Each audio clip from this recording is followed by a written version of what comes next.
Alors, bonjour à tous et bienvenue dans cette nouvelle vidéo dans laquelle on va continuer à parler de trigonométrie. Et plus précisément, on va commencer à parler des propriétés du cosinus et du sinus.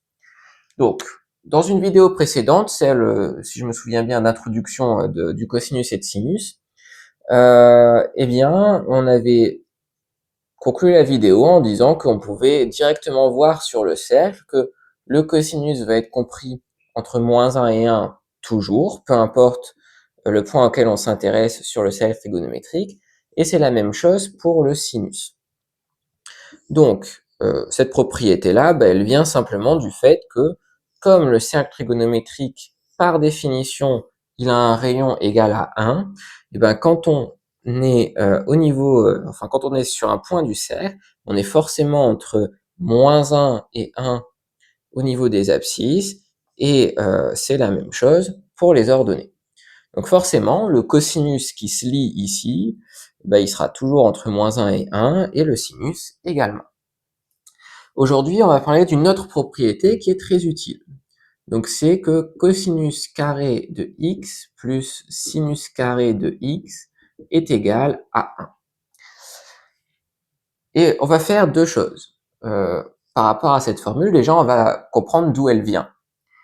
Et dans un second temps, on va voir quand est-ce qu'elle peut être utile.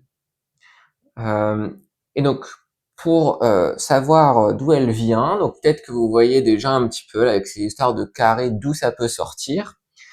Pour aider un peu plus ceux qui auraient du mal à voir, je peux rajouter ici un carré. Donc ça fait que cos carré plus sin carré est égal à 1 au carré. Et ça, bon, peut-être, enfin j'espère, mais peut-être que ça vous rappelle des souvenirs, une histoire de a carré plus b carré qui est égal à c carré. Et ça fait penser à ce brave Pythagore.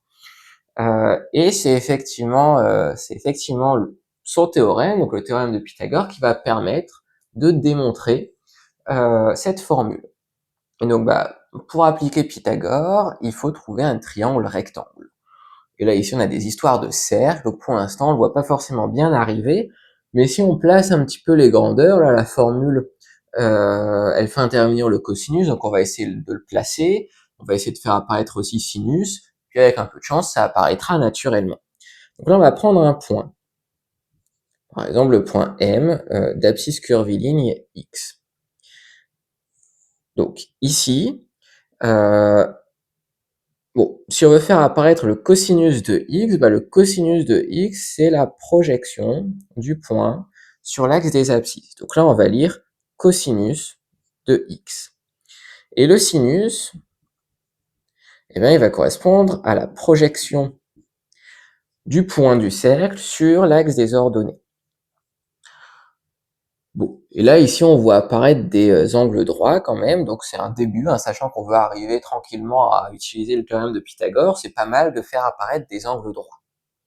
Et là, le problème, c'est qu'ils sont pas dans les mêmes triangles, mais bon, en fait, ils le sont, parce que là, cette distance-là, c'est le cosinus, et cette distance-là, c'est le sinus. Mais c'est exactement la même distance que la distance qui est ici. Donc sinus de x.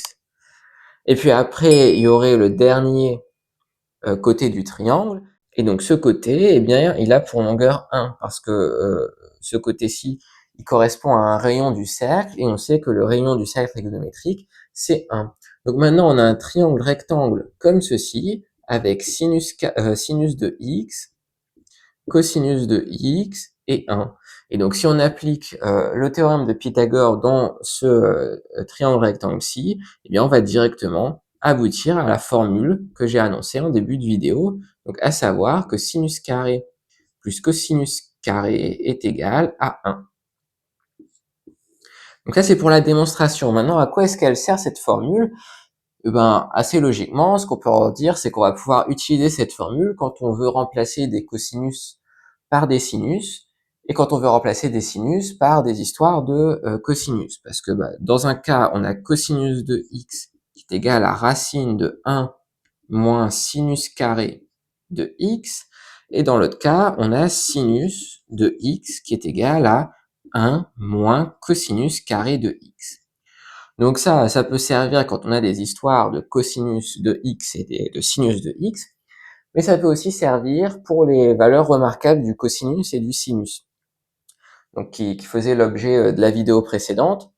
Et donc normalement, vous avez vu qu'il faut apprendre un certain nombre de valeurs de cosinus et de sinus remarquables, mais au début, quelquefois, on peut avoir un doute ou ne plus bien se souvenir des valeurs remarquables.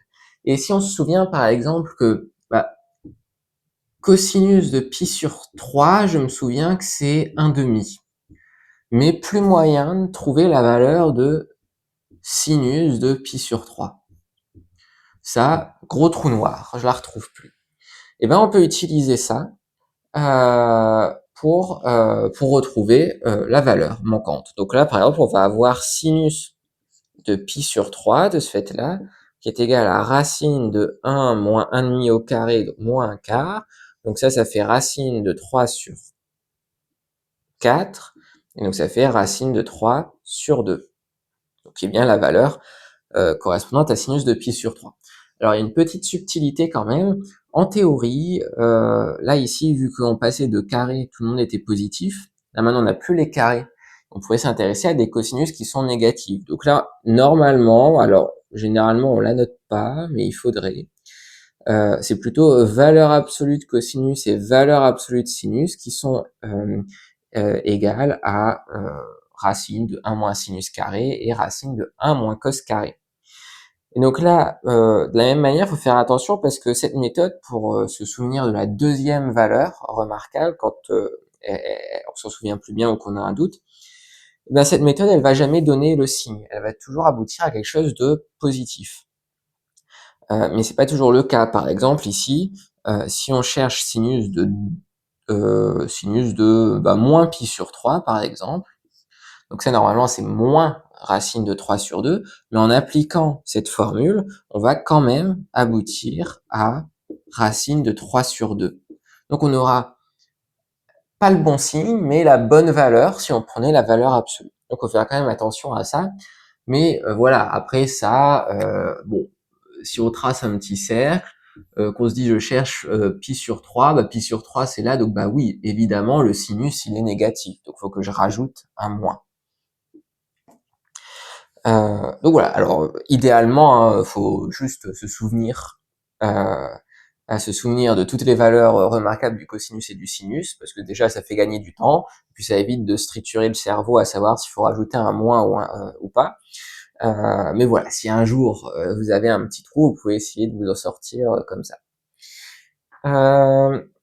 Donc voilà, on va s'arrêter là pour cette vidéo, on verra les propriétés suivantes du cosinus et du sinus un petit peu plus tard. Donc j'espère que la vidéo vous a été utile d'une manière ou d'une autre. Si c'est le cas, vous pouvez laisser un j'aime et puis vous abonner à la chaîne. Et je vous dis à bientôt pour de prochaines vidéos.